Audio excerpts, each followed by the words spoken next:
One of the big success stories over the last 15 years or so has been the Payday franchise.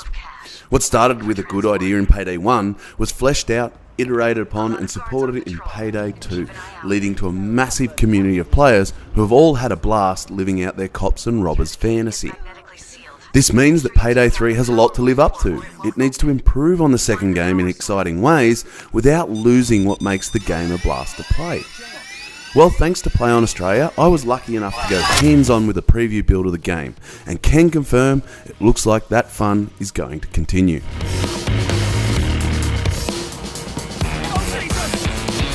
Dropping the bags you asked for. I'll take a little tour around the neighborhood. Be right back.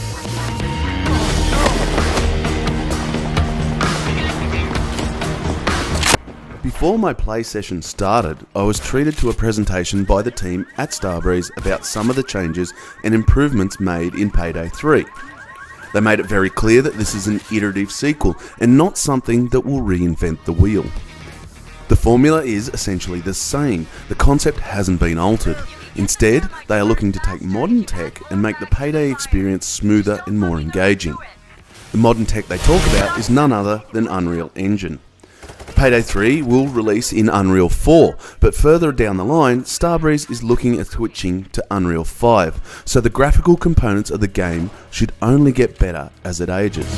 These guys ain't playing! Packs before they go off! Move it!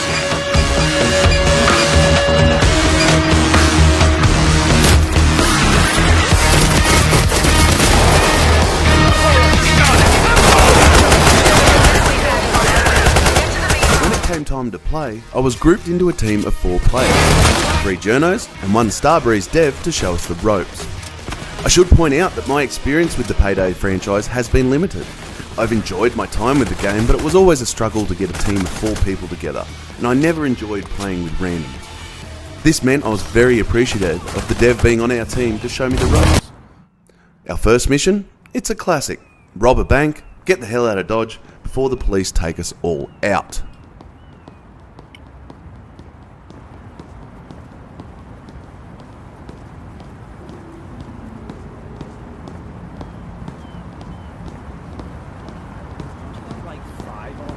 As you're going into the exhibition rooms. The job is to get the paintings Beckett's client is paying. To do this, we had to scope out the bank.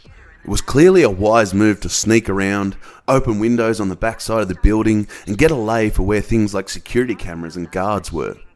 We managed to get into the bank and unlock a host of rooms, turn off security cameras, and avoid guards for quite some time. But as expected, we were found out and the shit hit the fan. At this point, we received an airdrop of thermite on the roof that had us run up to collect and use it to cut through the bank vault roof. The process could be sped up with more thermite, but if too much was used, the bank's sprinkler system would be set off and slow the whole process down.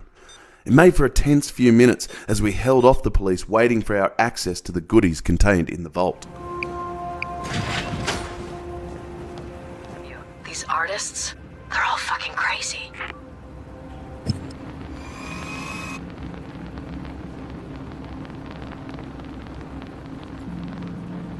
Are disabled.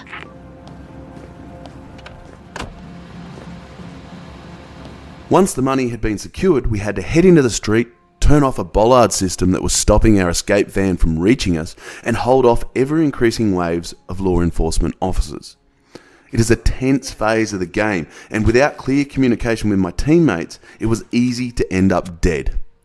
I felt this section especially had improved in Payday 3 over number 2.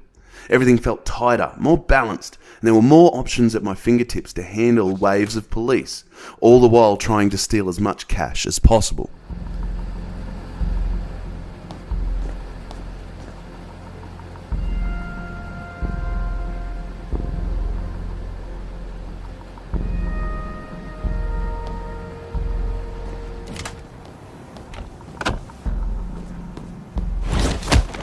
The second map we played was something a bit different. It was an art gallery and we had to steal some very specific pieces of art. To do so, we had to set up a special device that would determine if something was real or if it was a fake. It made for a different experience, with much of the level zipping around and protecting a teammate while they examined art pieces. Once the specific piece of art was stolen, the rest of the gallery was fair game, and anything else that found its way into our escape chopper was an added bonus to the bank balance. Why isn't anybody doing anything? Why isn't anybody doing anything? Watch the guard.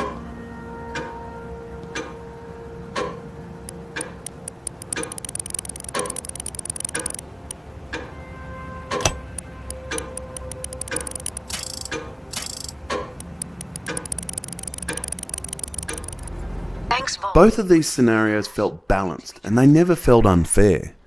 They were tough and they required teamwork, and this meant that they were wonderfully satisfying to complete. Escaping with a haul of ill-gotten gains is a blast, and it is here that the game really shines. Very few experiences in gaming encourage teamwork in such a fun way. It creates a unique experience that will keep its massive community happy, while bringing in new players in a way that shouldn't be too daunting, too scary as they take their first steps into the Payday universe. God.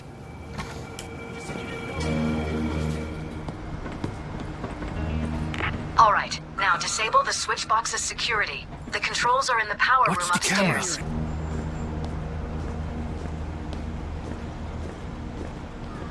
Look out, massive. Get down.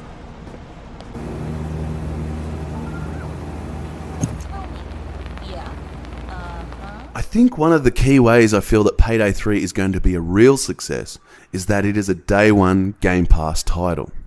This means that on both PC and Xbox, there are going to be a host of players ready to go. No empty servers in sight. It also means that the barrier for entry has been lowered, and it should be much easier for players to convince their mates to jump in and give the game a try.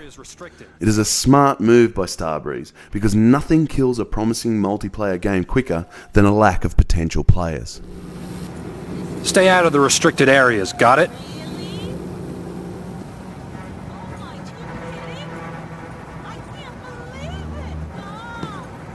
God.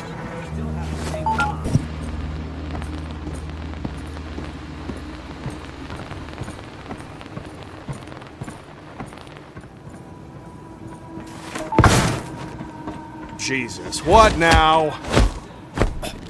In all, I'm pretty excited about Payday 3. It is wonderful to play. Everything has been tightened, tweaked and improved, and the use of Unreal means it looks great. This isn't reinventing the wheel, but that was never the developer's goal. Instead, it is a sequel that takes the best parts of the Payday franchise and improves upon them in smart and interesting ways, while at the same time fixing problems and issues that have shown up in the past. As a result, I have no doubt that Payday's massive community will be all in on this sequel, and Starbreeze will have another hit on their hands. Oh! Hello, dispatch? Yeah, I'm good, but I just tripped on a fucking step. Yeah, let me just check that. I'm in.